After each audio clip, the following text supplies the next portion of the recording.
Okay, so yung ipapakita natin, yung kaninong ginawa natin, yung sa prinaso. So una muna yung bunti. Paano yun? Open. Tapos pagkapan mo. Bunti. So ito, 1, 2, 3. So ito, isang option to. Okay, parang ginamitan natin ng suntok. Hindi. Pwede rin ito. Pwede rin basagin ito. Hindi naman kailangan na open lang lagi. So pagka pinanatan ko to, ayun ang kukunin ko, ayun siya, banat ko doon, and then suntok, then banat doon.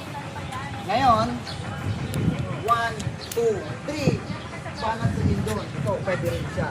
So drinaso talaga. Aangulo lang ako kasi pagka nandito, aabutin ito. So dapat nandun siya. Ayun na naman. Magbanat ko doon, ayun na naman. Banat ko doon. Okay? So ulitin lang natin yung gunting, pero this time, mag-finish tayo ng split entry or punch stoma. So ito ang banat ko, ayun na agad. Tapos ayun lang, same lang din. So pag banat ko dito, banat doon. Kung gagamitan natin ng suntok.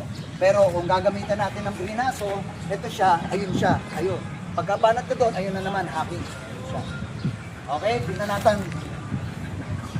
So, marami kayong magagawa doon.